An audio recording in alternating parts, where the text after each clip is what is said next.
Hello everybody, welcome back. Cape Rugby TV time, Wednesday nights, where we take a look at what's happening in the world of Western Province Club Rugby. Before we get going the show tonight, a big thanks of course to our partners on board with us, Score Energy Drinks. We'll explain to you how to win yourself a case of Score energy drinks a little bit later, or at least how to put yourself in the mix to win a case of Score. Of course, CyberSmart, internet service providers, also on board with Cape Rugby TV. We'll talk a little bit more about CyberSmart also a little bit later. All right, folks, we're going to take a look at some of the games from last week, 12 days ago, and we're going to take a look at the big fixtures coming up this weekend. In studio with me, Jerome Paarwater. Jerome, nice to have you back, man. Yeah, good to be back after a nice long weekend. Well, it's Yes. always good to be back. And Alistair Taste, nice to have you back, man. Nice to be back. Well, you also a long weekend, Easter weekend, but you said that you were going to take time off. Did you take time off? Yeah, but a little bit. You know, we say that, and then it never happens that way. So I did question whether or not you were going to legitimately take time. And Jerome, did you? Yeah, I'm also in the good books because my wife actually told me to go to Saldanha when I was out in Langebaan to go watch rugby, and I said to my wife, "No, I'm not going." She was surprised. Right. Yeah. It's interesting when your wife actually tells you to get out the house. So tell us a little bit about the Saldanha Rugby Festival, Jerome. We saw it was on TV and there were a lot of names there of clubs that I have never heard of those names before. But I suppose if they're on TV, they must exist. Yeah, look, it's a tournament started a few years ago in Saldanha, and it's just growing every year. It's just growing. It's getting bigger. And quality sides going there, and I mean there's now even Western Province clubs going there, which is good. Yeah, it's a very good tournament starting the Thursday afternoon and then till the Monday. So the difference here is kids play 3-4 times a week, no problem. These are adults. It's a different story in terms of recovery, playing 3-4 days in a row.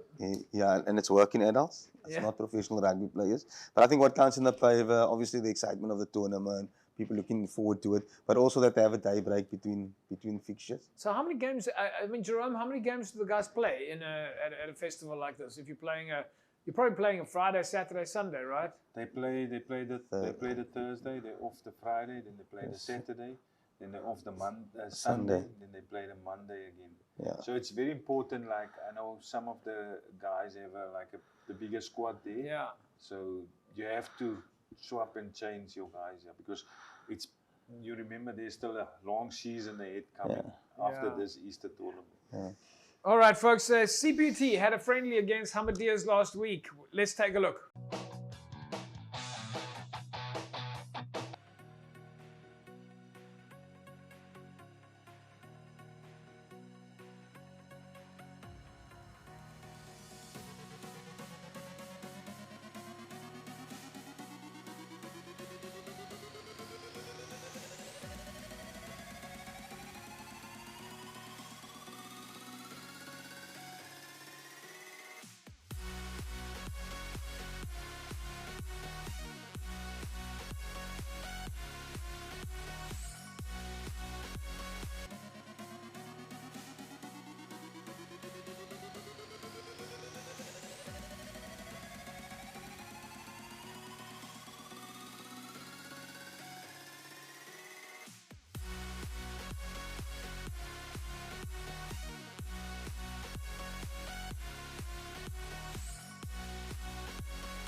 Folks had a little bit of a friendly last week. Was this Alistair on Wednesday night? Wednesday night, yeah. Wednesday night friendly. CPUT Hamadias.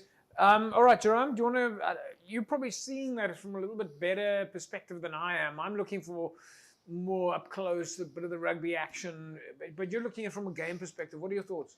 Yeah, look, I think CPUT's approach was right because, I mean, Amadeus is big boys and they let CPUT let the ball do the talking and playing them out wide. Yeah. And you can see what Amadeus want. They want to play like get to CPUT's 22, more work their set pieces, play with their big forwards.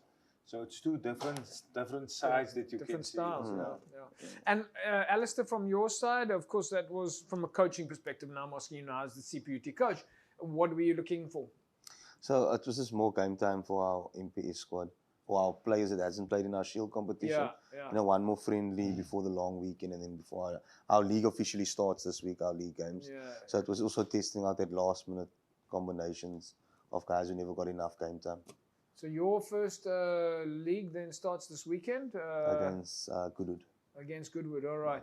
All right, folks, we're going to take a break. When we come back from the break, we're going to carry on taking a look at some of the highlights from last week and the fixtures coming up this weekend. Back in a sec, don't go away.